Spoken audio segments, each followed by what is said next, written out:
महाराष्ट्र में seat sharing पर सहमति बन चुकी है। सूत्रों के हवाले से बड़ी खबर है। महाराष्ट्र में बीजेपी 28 सीटों पर चुनाव लड़ने वाली है। शिंदे गुट को 14, अजित गुट को 5 सीटें मिली है। सोर्सेज जो बता रहे हैं राज ठाकरे को मिल सकती है 1 सीट। आपको बता दें कि लगातार बैठकें देखने को मिली और महाराष्ट्र में कई सीटों को लेकर सस्पेंस बरकरार था और ऐसे में कयास ये लगाया जा रहा है कि अब वो सस्पेंस खत्म होने वाला है। महाराष्ट्र में सीट शेयरिंग पर लगभग समझौता हो चुका है।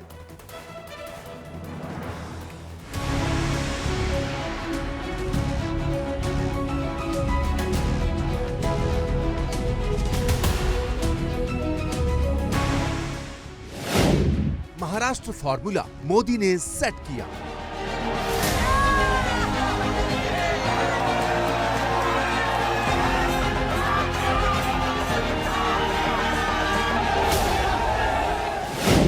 शिंदे को मनाया, पवार को समझाया।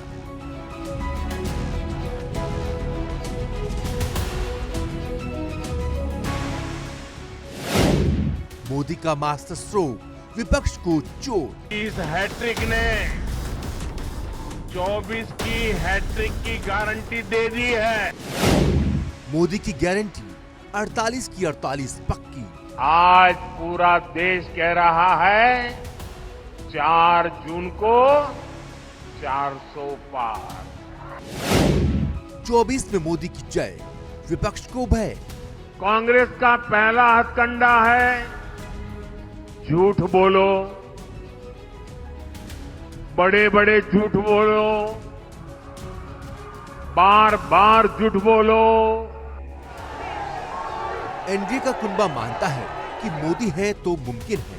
बीजेपी के हर कार्यकर्ता को भरोसा है कि मोदी जीत की गारंटी है। तमाम राजनीतिक जोड़ तोड़ के बीच मोदी ने पहले बिहार का फॉर्मूला सेट किया और अब महाराष्ट्र की सीट शेयरिंग फाइनल कर दी है। सूत्रों की माने तो प्रधानमंत्री मोदी ने महाराष्ट्र की 48 सीटों का पेच सुलझा दिया। मोदी ने शिंदे गुट को मना लिया तो अजीत पवार के खेमे को आसान भाषा में समझा भी दिया। खबर है कि महाराष्ट्र में महायुति यानी एनडीए में सीट शेयरिंग पर सहमति बन गई है। दावा ये भी है कि 28 मार्च को एनडीए सीट बंटवारे का ऐलान कर देगी। हर परिवार का जीवन बेहतर होता है, इसलिए वो बीजेपी को चुन रहा है। और कुछ लोग तो कह रहे हैं कि आज की इस हैट्रिक ने 24 की हैट्रिक की गारंटी दे दी है। अब यहाँ ये समझना जरूरी है कि महाराष्ट्र एनडीए में किसको क्या मिला। दावा है कि कुल 48 सीटों में से बीजेपी के खाते में 28 सीटें गई हैं। शिवसेना शिंदे के हाथ 14 सीटें आई हैं, तो वहीं कुछ दिनों से नाराज बताए जा रहे अजीत पवार को 5 सीटें मिली हैं। राष्ट्रीय समाज पार्टी को 1 सीट हासिल हुई है। दावा है कि इस फॉर्मूले के तहत राज ठाकरे की एमएनएस को भी 1 सीट मिल सकती है।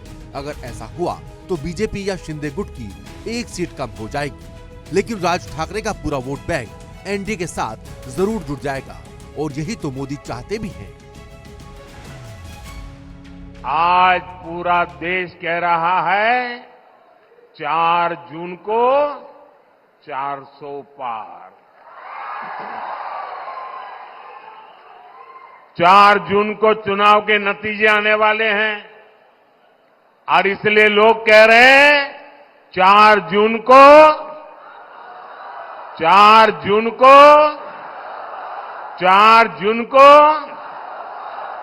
विकसित भारत के लिए, विकसित तेलंगाना के लिए, तीसरी सबसे बड़ी इकोनॉमी के लिए, गरीब की उन्नति के लिए। महाराष्ट्र में सीट बंटवारा मोदी के लिए बड़ी चुनौती थी।